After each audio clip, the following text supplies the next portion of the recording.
गुंजाइश नहीं है हमारे राम जी के जीवन में। कुछ लोग कहते हैं राम जी की पूजा करना जरूरी है क्या? हम कहते हैं बिल्कुल जरूरी नहीं, पूजा करना जरूरी है। अरे राम जी तुम बन जाओ, तुम्हारी पूजा होने लग जाए। और कर सकते हो। पूजा किसकी की जाती है? माता पिता की पूजा करते हैं ना। क्यों? क्योंकि उनसे संस्कार मिले हैं। माता पिता की पूजा सिर्फ इसलिए की जाती है कि माता पिता ने जन्म दिया इसलिए नहीं, संस्कार दिए इसलिए। जो माता पिता संस्कार देने वाले उनकी पूजा होती है। जिन माता पिता ने अपने बच्चों को डकैती सिखाई होगी उनके बच्चे कभी पूजा क्यों करेंगे? नहीं करेंगे। कितना भी बड़ा डाकू बन जाएगा वो क्या कहेगा? काश मेरी माँ मेरे पिता ने अच्छे संस्कार दिए होते तो मैं भी कहीं थानेदार होता। वर्दी तो पहना हूँ, बंदूक तो है, मार भी रहा हूँ, दौड़ भी रहा हूँ, लेकिन डाकू कहलाता हूँ। और यदि संस्कार मिल जाते, आपको मालूम है 2 तरह के सैनिक होते हैं। एक भारत का सैनिक है, वो सैनिक कहलाता है। पाकिस्तान का सैनिक कौन कहलाएगा? भारत का शत्रु कहलाएगा। तो शत्रु को मारने की परमिशन देती है सरकार, जबकि वो अपने देश का वही सैनिक है। पाकिस्तान का वही सैनिक भारत का शत्रु कहलाता है और भारत का वही सैनिक पाकिस्तान का शत्रु कहलाता है। हमारे यहाँ जो देशभक्त है वो दूसरे देश का शत्रु है, वहाँ जो देशभक्त है यहाँ का शत्रु है। असलियत क्या है? दोनों देशभक्त हैं और दोनों एक दूसरे के शत्रु हैं। लेकिन वही नदी, हम लोग राष्ट्रगीत गाते ना, पंजाब सिंध गुजरात मराठा गाते हैं ना। पंजाब सिंध ये प्रांत हैं और बताते हैं कि अभी वहां पर जो है कोई नई रचना रची जा रही है। वहां को जो है खालिस्तान बनाया जाए, जैसे बांग्लादेश बना, पाकिस्तान निकला, उसको एक जो है खालिस्तान करके और जो है बना रहे एक नया राज्य। और नया राज्य क्या, वो नया देश जैसा हो जाएगा। कुछ दिन में जो है राज्य देश हो जाएंगे। बहुत कष्ट है। कभी पाकिस्तान जाने के लिए किसी को वीजा पासपोर्ट नहीं लगता था। कुछ दिन में ऐसा लग रहा है अगर उत्तर प्रदेश जाना पड़ेगा, बिहार जाना पड़ेगा तो लोगों को वीजा पासपोर्ट लेना पड़ेगा। इस समय राम जी ने पूरी यात्रा की है, तो राम जी की पूरी यात्रा ऐसी है कि उत्तर प्रदेश से दक्षिण प्रांत में भी गए वो और पैदल चलते गए। राम जी ने चाहते तो बोल सकते थे कि भैया एक रथ रख दो, 4-5 घोड़े रख दो और उसी में जो है कुछ सोने के सिक्के रख दो, लेकिन उन्होंने ऐसा नहीं किया। एक बहुत अच्छा दृश्य आता है जब कैकेयी माता राम जी को वनवास के लिए बोलती हैं तो वहां पर सुमंत्र जी खड़े होकर के सुनते हैं। सुमंत्र जी दशरथ जी के बहुत अच्छे मित्र भी हैं। और अच्छा मित्र कौन होता है? अच्छा मित्र माना गया है जैसे बाल्टी रस्सी, दोनों को एक दूसरे पर पूरा भरोसा होता है। रस्सी को पूरा भरोसा है कि मुझे सही जगह ले जाएगी मुझे बाल्टी, है ना। और बाल्टी को पूरा भरोसा है रस्सी पर कि मुझे बीच में छोड़ेगी नहीं। ये मित्रता की पराकाष्ठा है, मित्रता की पहचान है। कथा क्या है? कथा राम का स्वभाव, राम का प्रभाव, राम जी से सीखा जा सके वो है कथा। सबके नाम हम याद करा दें आपको, किसी काम का नहीं। अच्छा जितने लोग बैठे हैं, यदि मान लो मैं सबका नाम लेने लगूं रोज, रमेश भैया, कमलेश भैया, सुरेश भैया, महेश भैया, फिर जिसका जो नया आएगा वो भी कहेगा हमारा भी नाम लो, तो 3 घंटे की कथा में, 4 घंटे की कथा में सिर्फ नाम ही लिया जाएगा। इसलिए हम कथा के मूल सिद्धांत को समझाते हैं। ध्यान रखिएगा, बहुत सारे विषयों को छोड़ना भी पड़ता है, लेकिन उस विषय को बिल्कुल नहीं छोड़ेंगे जिस विषय से हमारा जीवन बदलने वाला है, क्योंकि हम राम कथा से राम बनाने आए हैं। और हमारी माताएं देखिए, घर के काम काज छोड़ के और पूरा समय दे रही हैं। क्यों? क्योंकि ये सही में असली माता हैं जो जिनको संस्कार पसंद आते हैं। अभी हम टैक्सी में, उसमें जब बैटरी वाली गाड़ी में हम आ रहे थे, अभी हमने कहा कि कुछ माताएं हमारी ऐसी हैं जो कथा में नियमित आती हैं। आप लोगों को देख के मुझे गर्व होता है। ये हैं माताएं जिनको कथा संवाद ज्यादा आवश्यक लगता है।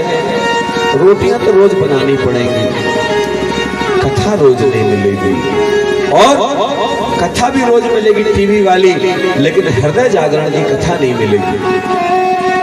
कथा तो यूट्यूब में भी सुनी जा सकती है। अच्छा, यूट्यूब में जो भोजन दिखाया जा रहा है उससे पेट भरेगा?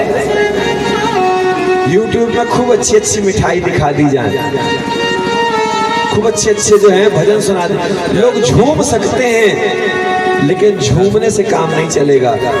अगर आप असली जंगल में और नकली जंगल में अंतर देखना चाहते हैं तो आपको असली कथाओं में जाना पड़ेगा, जमीन में बैठना पड़ेगा। वहां पर देख रहे हैं कोई बड़ा आदमी सोफा में बैठ के कथा सुन रहा है, किसी गरीब आदमी को कहाँ दिखाया जाता है? टीवी में। अपने छोटे से गांव पतरेई को कौन दिखाएगा टीवी में? तो हमने कहा कि पतरेई गांव को भी लोग जानेंगे, और पतरेई गांव को भी हमने जो है यूट्यूब में पुष्कर तीर्थ के नाम से डालना चालू कर दिया।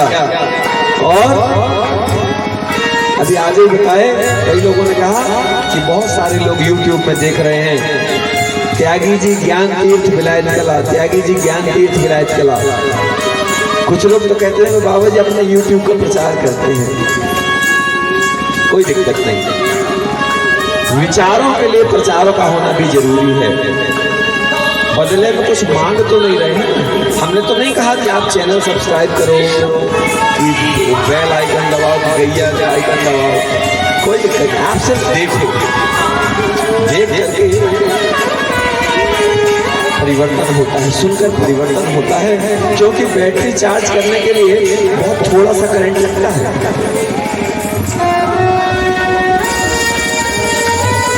बैटरी चार्ज करने में ज्यादा करंट नहीं लगता है। और हमारे ठाकुर साहब कुंवर सिंह जी,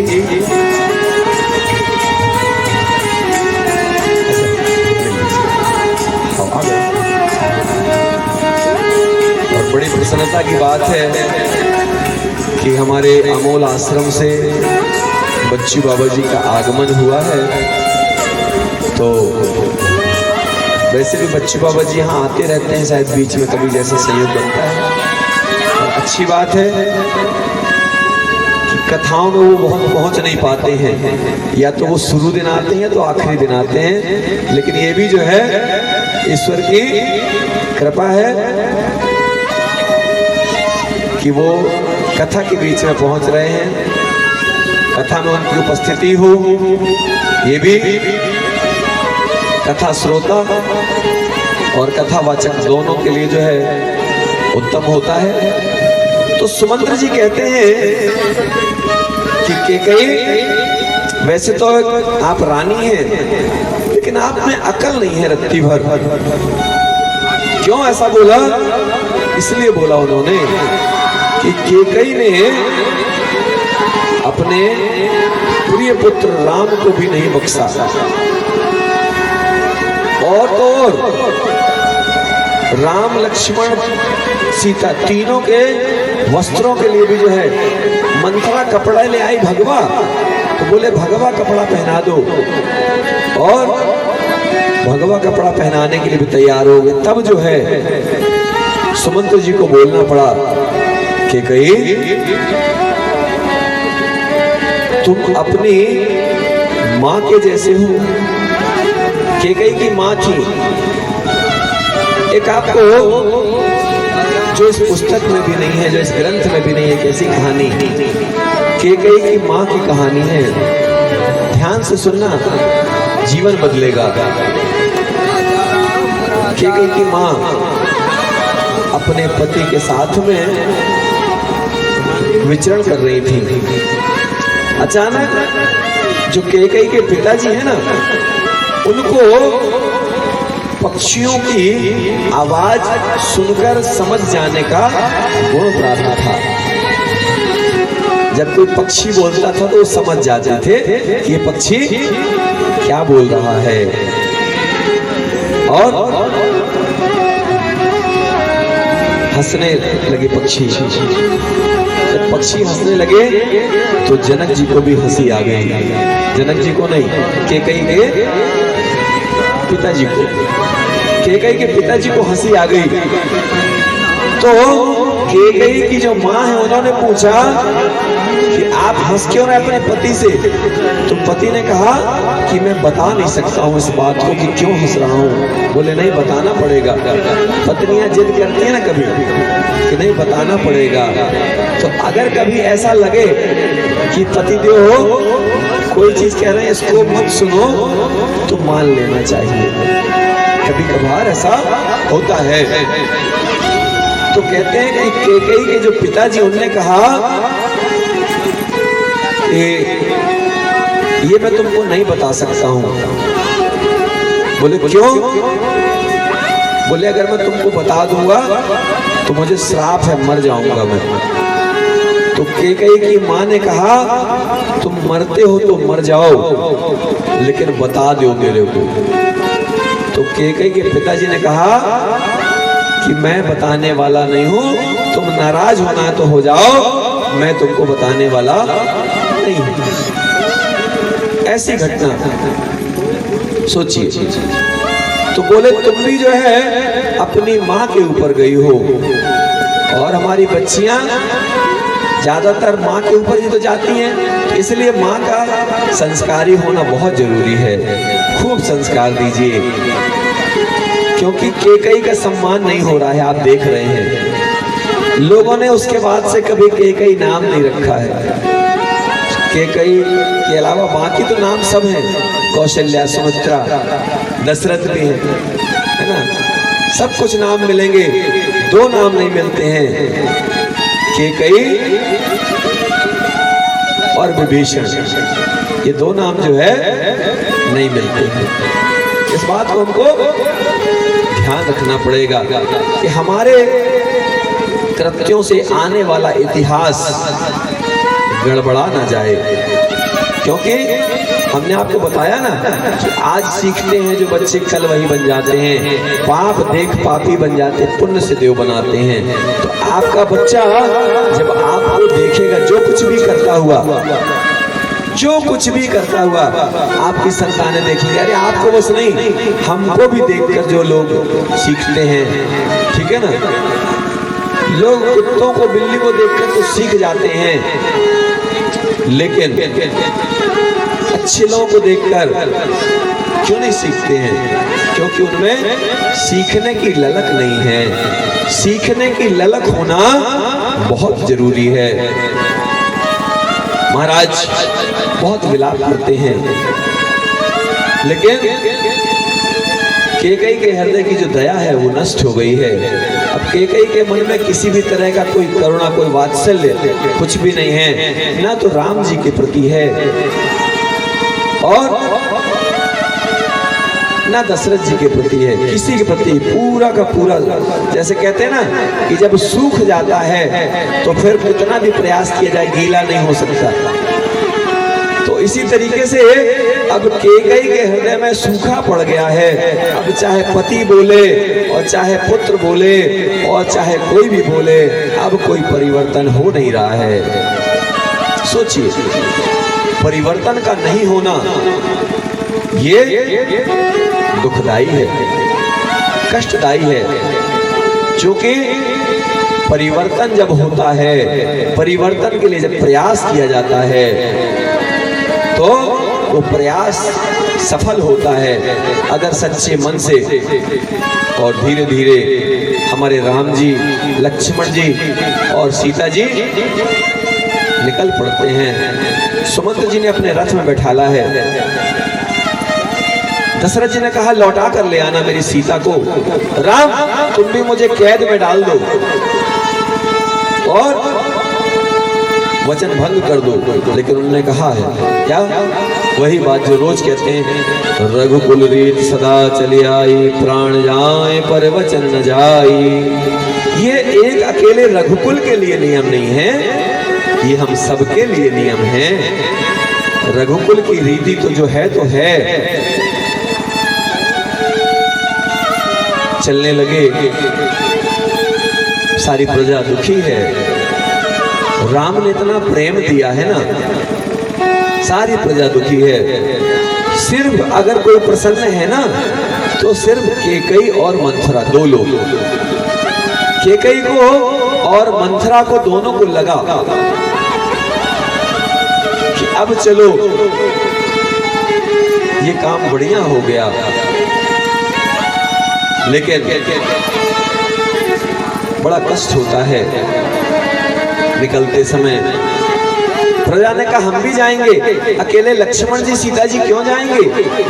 हम भी जाएंगे। और लक्ष्मण जी सीता जी के साथ में प्रजाजन भी निकल पड़ते हैं, जाते हैं। और निषाद राज से भेंट होती है।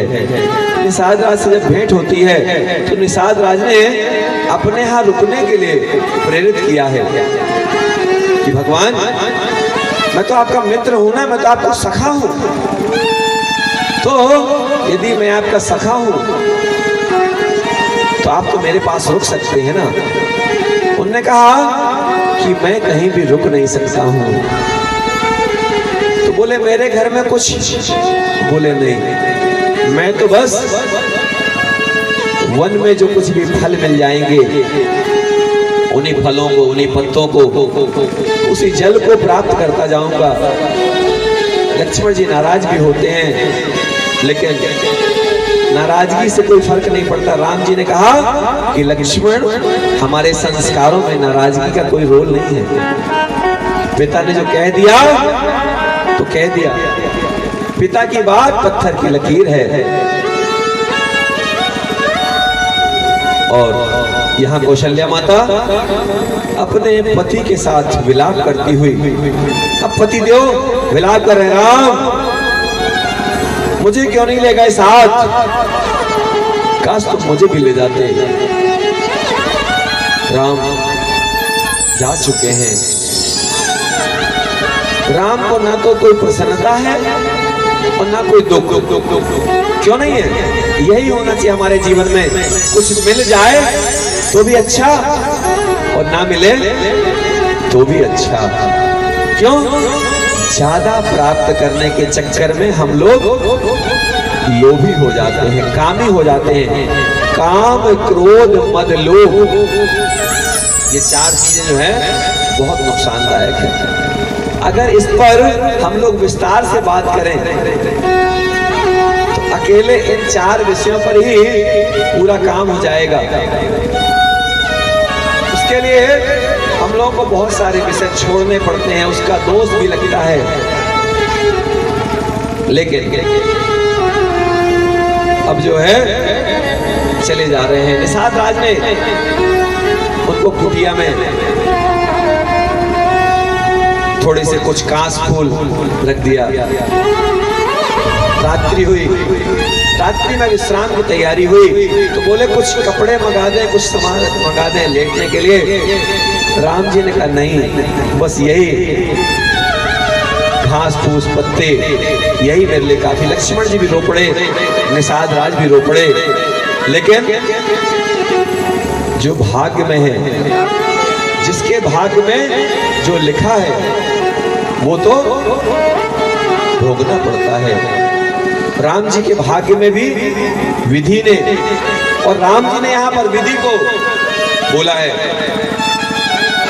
कि विधि का लेख जो है वो मिटता नहीं है। क्योंकि आज जब राम जी ने इस बात को खुद कहा तो आप हम कौन होते हैं मना करने वाले कि मैं कर रहा हूं तुम कर रहे हो, ना मैं कर रहा हूं ना तुम कर रहे हो, ये तो सब हो रहा है। कैसे? अच्छा, जब आप सोते हैं, थोड़ा ध्यान से सुनेंगे, जब आप सोते हैं तो आपकी सांसों को कौन चलाता है? एक आदमी रखे हैं कर्मचारी कि भैया जब मैं सो जाऊं तो मेरी सांस चलाना, कहीं मैं जो है मर ना जाऊं। ठीक है। अच्छा, जब भोजन करते हैं तो भोजन को पचाने के लिए हमने कोई आदमी रखा है क्या कि भैया हमने खा लिया है इसको थोड़ा पचा देना? नहीं रखे। कौन कर रहा है भोजन को? कौन पचा रहा है? गाय रात को चारा खाती है, सुबह दूध और गोबर बन जाता है, मूत्र बन जाता है। कैसे हो रहा है? फिर खाती है, फिर गोबर बन जाता है। कहते हैं सबसे बड़ी फैक्ट्री है संसार की, सबसे बड़ी मशीन गौ माता की। अगर आप इसको सड़ाना चाहेंगे, एक ने वैज्ञानिकों ने इस पर शोध किया तो बोले हम लोग क्या करते हैं, गौ माता को खिलाते हैं तो गोबर बढ़िया सुबह मिल जाता है, रात को खिलाते हैं सुबह गोबर। अगर हम खाद बनाना चाहें तो उसमें खर्चा बहुत है, और गौ माता से जो गोबर मिलता है उसमें 8 घंटे 10 घंटे में हमको तुरंत प्राप्त हो जाता है। और एक चीज नहीं, गोबर भी मिलता है, गौमूत्र भी मिलता है, दूध भी मिलता है। और तो और हम लोग जब गौ माता की पीठ पर हाथ फेरते हैं तो बीमारियां भी दूर हो जाती हैं। राम जी ने ग्रामवासियों को वापस भेज दिया कि जाओ। देखो हमारे बाबूजी जो है चना चिरौंजी मूंगफली बढ़िया जो है, बोले बाबा जी को जो है एक दिन भूखे नहीं रहने देंगे हम, है ना, अच्छे बढ़िया मोटे ताजे करके भेजेंगे। ऐसे हमारे माताओं का और हमारे देवताओं का स्नेह। और ये देखिए ये पुष्प वर्षा जो है, ये हम जो है इनकी पुष्प वर्षा को इनके भाव से जो है हमने चढ़ा दिया। बोले श्यावर रामचंद्र भगवान की जय। सारे ग्रामवासी बड़े दुखी हैं। जिस राम को देख करके नेत्र शीतल होते थे, ठंडक मिलती थी, आज उन्हीं राम को वनवास जाते हुए देख करके बोले प्रभु हमको भी ले चलो। लेकिन बोले आपको ले जा नहीं सकते। निषाद राज से बोले निषाद राज मुझे सुबह जल्दी निकलना है। निषाद राज ने कहा ठीक है। बहुत सारी बड़ी बड़ी नाव हैं और कहते हैं आज तो नाव होती हैं 5 आदमी बैठते हैं। बताते हैं कि कुछ नाव तो उनके पास ऐसी थी कि जिनको 500 लोग चला सकते थे। ऐसी नाव थी कि 500 लोग चला सकते थे। सोचिए जिस नाव को 500 लोग चला सकते हैं उसमें बैठेंगे कितने लोग। और बताते हैं कि ऐसी एक नहीं सैकड़ों नाव उनके पास थी। जब भरत जी गए हैं तो उसका उपयोग किया गया है उसके। और अब जो है सुमंत्र जी लौट कर आते हैं, यहाँ सुमंत्र जी लौट कर आते हैं। एक बार पुनः बोलते हैं चलो राम, श्री राम एक बार चलो, हो गई आपकी यात्रा और नहीं तो मैं भी आपके साथ चलूंगा, मुझे भी ले चलो। मुझे अयोध्या काटने को दौड़ती है, मुझे अयोध्या अच्छी नहीं लग रही अब। लेकिन राम जी ने कहा पिताजी का आपके सिवा और कोई है कहाँ? वहां पर आप ही तो पिताजी की चिंता करेंगे। और जाकर आप कहना पिताजी से कि पिताजी आपका राम 14 वर्ष बाद लौट के आएगा, आपको भूलेगा नहीं आपका राम। और बड़े ही द्रवित होकर के, बड़े ही करुण स्वर में और हमारे राम जी ने सुमंत्र जी को वापस भेज दिया है। और बोले जाकर के माताओं को भी जो है थोड़ा समझाना आप, और भरत जी से कहना कि माताओं पर किसी तरह का कोई अनर्थ ना करे, अत्याचार ना करे। मेरा भरत बड़ा अच्छा है, प्यारा है, लेकिन फिर भी जाकर कहना भैया भरत, माँ ने एक बार में जो राज मांगा मैंने दे दिया, मैं कुछ चाहता नहीं हूं, मैं तो ये चाहता हूं, क्या चाहता हूं, मेरा देश बने खुशहाल। राम जी भी यही चाहते हैं और हम भी यही चाहते हैं, और जब राम जी और हम दोनों यही चाहते हैं तो आप लोग भी तो यही चाहते हैं ना, मेरा गांव बने खुशहाल। प्रभु जी कुछ कर दो ऐसा कमाल, मेरा गाँव बने खुशहाल। प्रभु जी कुछ कर दो ऐसा कमाल, मेरा गांव बने खुशहाल, मेरा गाँव बने खुशहाल।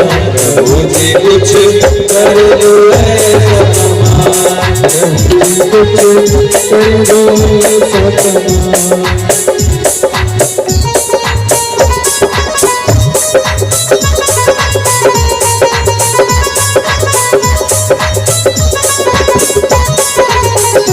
मेरा देश बने खुशहाल, मेरा देश बने खुशहाल। प्रभु जी कुछ कर दो ऐसा कमाल, प्रभु जी कुछ कर दो ऐसा कमाल। मेहनत और मजदूरी भी हो, मेहनत और मजदूरी भी हो, वरना कोई मजबूरी हो, वरना कोई मजबूरी हो। मेरा देश बने मालामाल, मेरा देश बने मालामाल। प्रभु जी कुछ कर दो ऐसा कमाल, प्रभु जी कुछ कर दो ऐसा कमाल, कुछ कर दो ऐसा कमाल, प्रभु जी कुछ कर दो ऐसा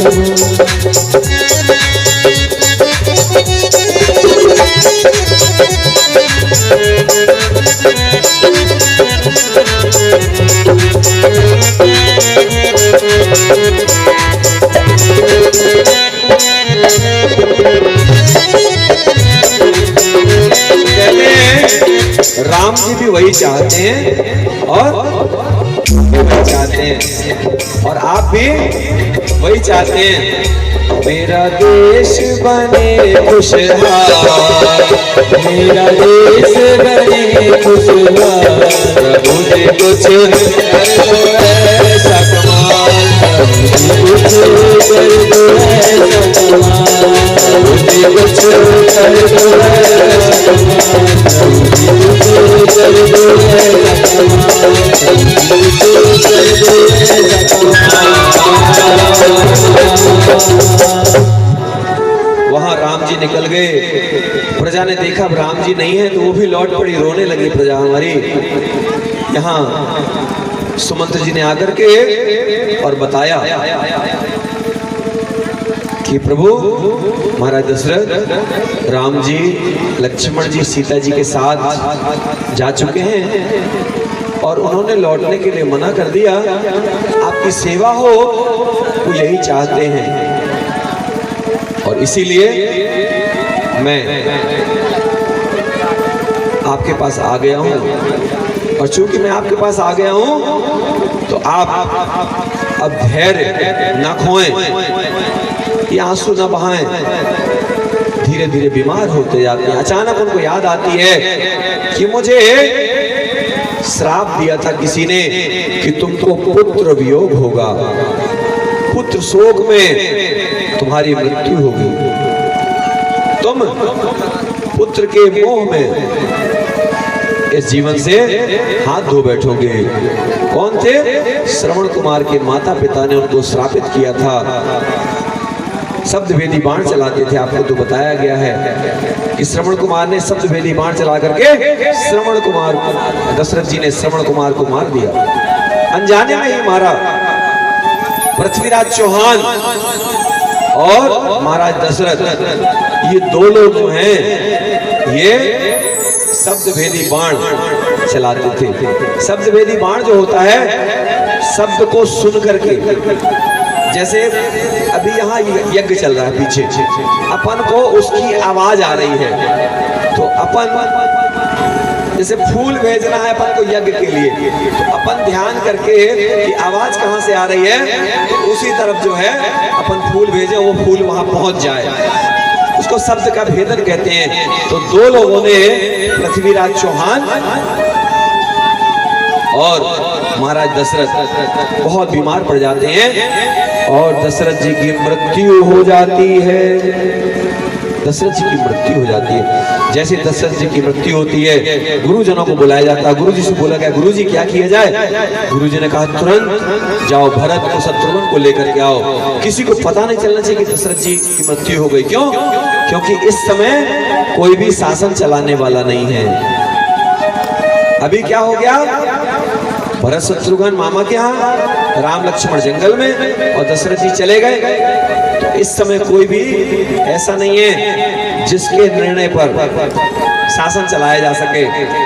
तो तुरंत 5 दूतों को वशिष्ठ जी जो है भरत जी को लेने के लिए भेजते हैं। भरत जी के पास जाते हैं और दूतों को बोला गया कुछ लेकर जाना, खाली हाथ मत जाना, नहीं तो शंका हो जाएगी कि क्या बात है, दुखी है, कोई बात है। और हमेशा लेकर के जाना चाहिए। किसी के घर में किसी की मृत्यु हो जाए तो भी खाली हाथ मत जाना। हम लोग खाली हाथ जाने की बड़ी आदत हमारी हो गई है। किसी के घर में कोई, पहले नियम था ना, खिचड़ी लोग ले जाते थे, और अब खिचड़ी भी लोग थोड़ा सा ले जाते हैं, थोड़ा ज्यादा ले जाओ, ठीक है, थोड़ा 2 मुट्ठी और बढ़ा दो हमारे कहने से। 1 मुट्ठी अपने नाम की, 1 मुट्ठी हमारे नाम की, और बाकी जो दे रहे थे आप वो तो देते चले, 2 मुट्ठी बढ़ा देना हाथ से। किसी के यहाँ गमी हो तो जितना रोज निकालते हो आप, कोई ना कोई। और अपन लोगों का तो गांव इतना अच्छा है, अयोध्या जैसा तो है, कभी कभार कोई खत्म होता है। शहरों में रोज लाशें देखने को मिलती हैं, अपने गांव में कभी 1-8 महीने में कोई 1-8 जन पता चलता है ना। और सियाने भी खूब है अपने गांव में, क्योंकि लोग हाथ दबाते हैं, पैर दबाते हैं, लेकिन गला नहीं दबाते। अगर थोड़ी गला भी दबाते रहे बीच बीच में तो ज्यादा सहना ना पड़े सियानों को। अब यह है कि अब माताएं हमारी बहुएं जो है जान गई हैं, अब सेवा बराबर होगी, ठीक है ना माताएं? आज ही से बढ़िया जो है, अभी 2-3 दिन रुक जाए, कथा वगैरह हो जाए, भंडारा हो जाए, सब लोग कथा का प्रसाद पालें, फिर जो है अपन देखते हैं, छांटेंगे कोई ऐसी इसी में से कि किसका गला नहीं दबाना है ना, किसी का गला नहीं दबाना है। सबको खूब प्रेम दीजिए, सास ससुर की खूब सेवा करिए, और अगर नाराज भी हो सास ससुर तो भी उनके पैरों को जरूर छुएं रोज।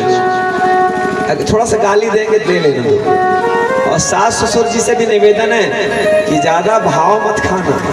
अगर हमारी बहुएं पैर पड़ने आए और आप नाराज हैं तो पड़वा लेना पैर और कहना बेटा खूब खुश रहो जीवन भर, खूब आशीर्वाद देना। कभी भी जीवन में जो आशीर्वाद देता है वो कभी दुखी नहीं रहता है।